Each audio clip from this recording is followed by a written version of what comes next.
朋友们，大家好，我是爱多文明。习近平的新疆之行表面似乎非常风光，但却难掩背后的病痛、忧虑和凄凉，以及下属今非昔比的那种不恭敬和怠慢。习近平也曾经有过高光的时刻，他继承的是中共黑帮的完全的权力和40多年的改革开放的那种雄厚的家底。原本可以取其1/10，就足以可以实现全民养老和福利医疗，让中国迈入幸福指数高起的国家，足以使他自己成为他自己所向往的那种万众仰望的领袖。但是什么样的思想动机让他拔一毛利民生而不为呢？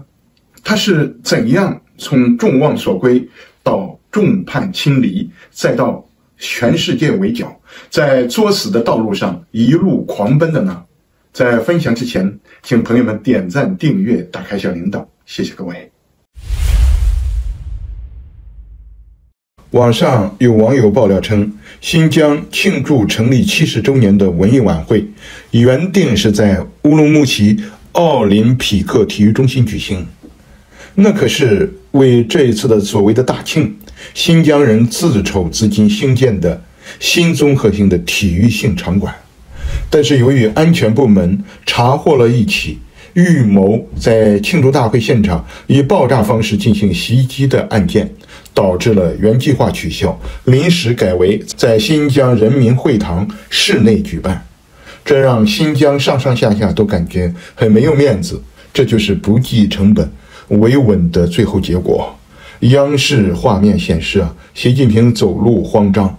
正如X 平台上的朋友们所描绘的那样，习近平满面愁容，面色晦暗，破犬纹突出，才下眉头却上心头，心事重重，夜不能寐，眼皮肿得睁不开。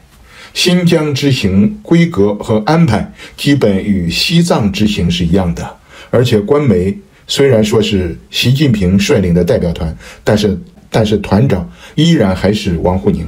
而且千里迢迢参加大会的习近平依旧没能讲话，只是出席了这次大会，十分的诡异。就像3月份的昆明之行、8月份的西藏之行那样，中共军委副主席张又侠已经连续3次没有随行了。我们翻查往年的中共官方的报道，习近平几乎每去国内一地都会去军营视察，而且至少会有1名军委副主席陪同。比如2021年7月，张又侠就曾经陪同习近平前往西藏。张又侠打破的第2个规矩就是他本人对习近平的尊敬，还有军方的画报对习近平的报道的调门都明显下降了不少。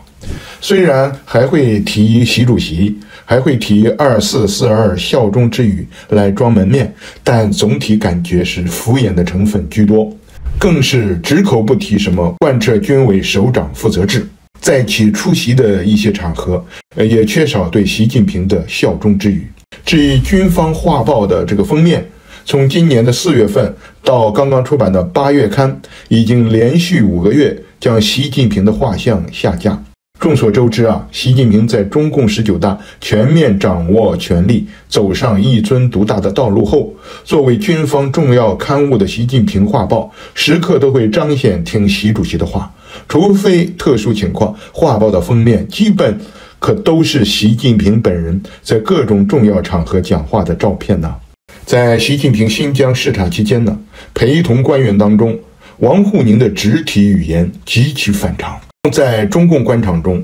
背着手、挺着肚子、抬头讲话，那是最高领导者的标准姿势。比如习近平或者金正恩常常是那样，而周围的下级的官员通常是双手贴身，或者2手叠放在腹前，表现得恭恭敬敬。背着手在上级面前就被视为是藐视或者是挑战。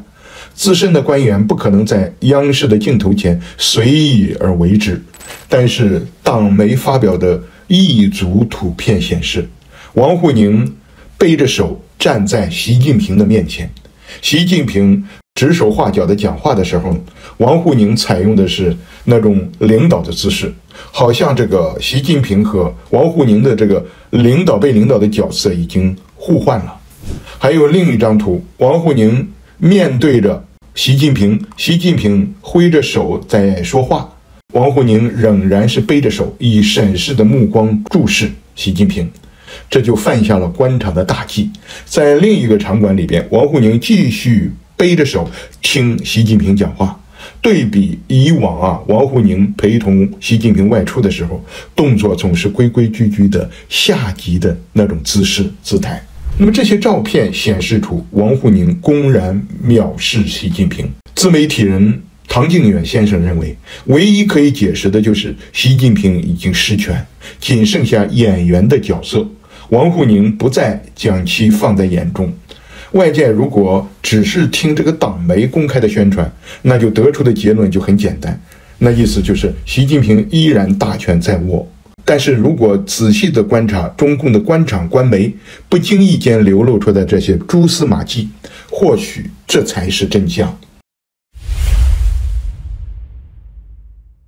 习近平2012年上台，那个时候上苍真是厚待这个家伙胡温裸退，为他全面上位，避免元老干政扫清了道路。虽然当时贪腐也很严重，但毕竟改革开放30多年的家底不可谓不殷实丰厚。从2012年他上台，官方有这个王岐山，军队里边有刘源，全力的帮衬，在地方上情报部门上也有耶加的人在，鼎力的相助。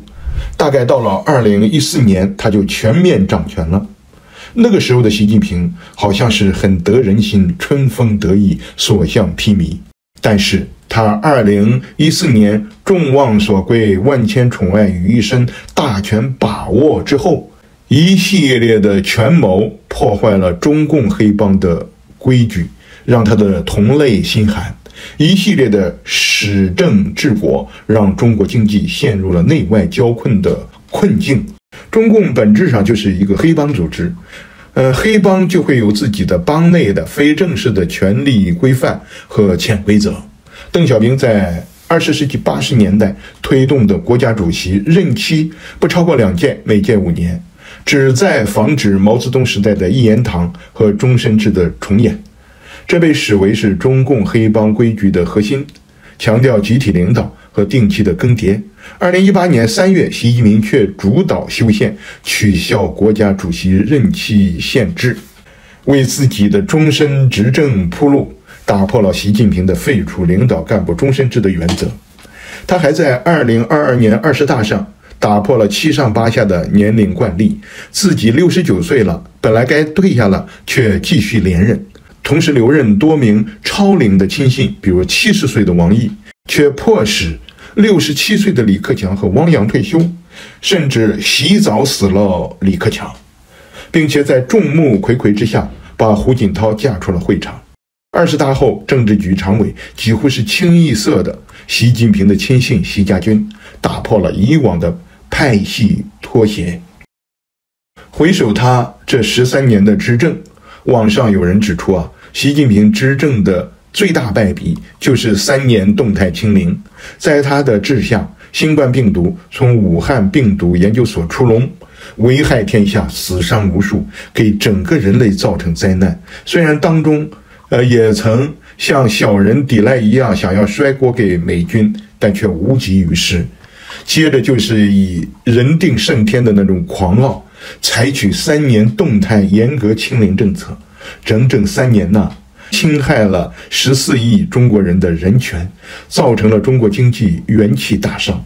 经济的巨轮一旦被强行遏制，再想运转起来却比登天还难。经济的腿势一直愈演愈烈，直到今天。还有毒疫苗，虽然不是他本人开发的，但却是他亲自指导的领导的，是在他的统治下发生并蔓延的，他自然脱不了领导的干系。2020年后，中国主要的这个新冠疫苗就是果药和科兴，不仅几乎毫无效果，而且造成大量的血栓、免疫性的血栓性血小板减少症、对称性的药物相关间质性的肺炎，还造成大量的白肺病人，很多病人呼吸衰竭，因此死亡。官方称这是病毒变异所导致的。毒疫苗还使得20、30岁的人群癌症、白血病增加，死亡超出了预期。官方试图隐瞒，激发了公众的恐慌与维权。许多20岁到30岁的00后年轻人在白肺、肺癌、白血病中死亡，以至于现在的火葬场里边已经不分老幼。火葬场以前都是80岁、70岁往上的，但现在火葬场里面经常是20岁、30岁的年轻人。光我们知道的那些名人、那些演艺圈的演员就死了不老少。这场新冠疫情，习近平杀人真是太多了。他杀人的数量绝对数字已经远远超过了毛泽东。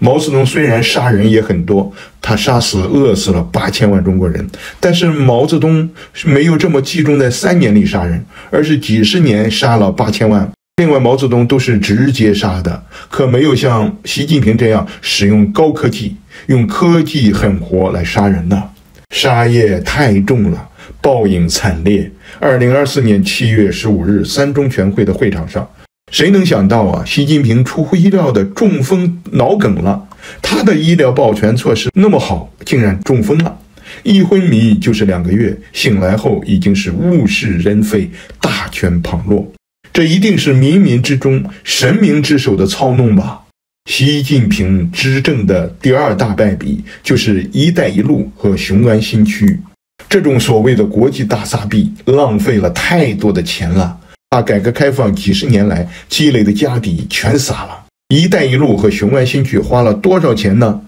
那是天量的数字，哪怕拿出1/5、1/3，就足以建立起中国百姓的全民免费养老、全民免费医疗体系，足以再造一个富足的中国。我相信很多人来到海外，时间长了都会有这样的感受。在欧美，人们活得很松弛，干什么都是不急不躁的，也没有那种极其强烈的挣钱的欲望，因为他们是全民养老和全民医疗体系。无论怎样，他们不用为年迈后的衣食无着发愁，也不用为生病后没钱治病、一场病倾尽所有而忧虑。相比之下，中国人的焦虑感太强了，赚钱的欲望很强，活得很不松弛。甚至我们在泰国、马来西亚，你都有那种国民的松弛的感受。全民养老和全民医疗体系，连泰国、马来西亚、越南都能够做得很好。那么为什么40年改革开放家底雄厚的中共国却做不到呢？一个是当权者心眼儿太坏，不愿意做；二是钱都被糟蹋了，装大款抛洒了。本来中国可以成功的越过发达国家的中等收入陷阱，因为它积累了大量的钱，全球化的过程中，它又实现了全民的充分就业，而且在全球化生产的产业链的过程中，又没有竞争对手，它几乎把竞争对手都给击垮了，没有任何一个另外的国家可以抢它的生意。中共攒了这么多钱，你把全民养老和全民医疗体系建立起来啊！如果建立起来之后，自然而然的就会形成了国民的幸福指数，以及国民的内部消费的基础，老百姓才敢花钱呢。成功的就会使你中共外向性的经济的发动机之外，再长出一个国内内部消化的大市场来。中国的国内内部消化大市场是完全可以超过美国市场的。美国市场再发达，它不过是2-3亿人口，而中国却有14亿。今天的川普之所以纵横无敌，打一个倒一个，为什么呢？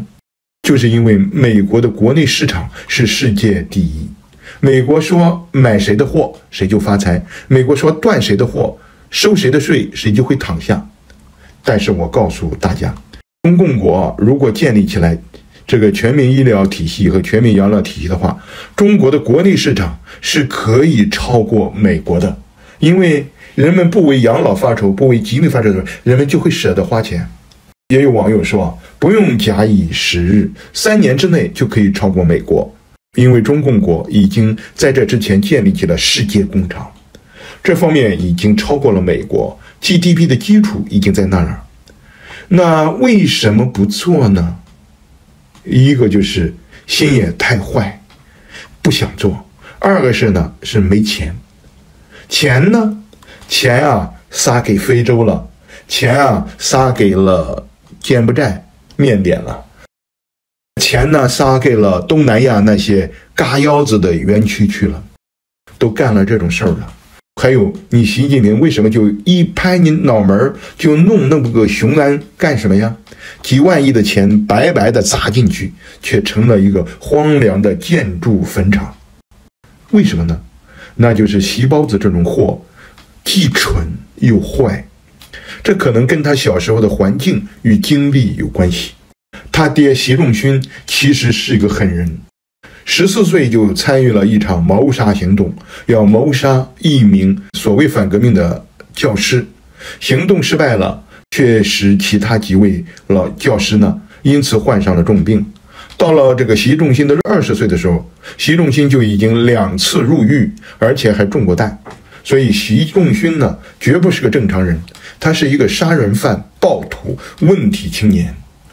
真是胡父无犬子啊！习近平有着刻在基因里的暴虐的传承。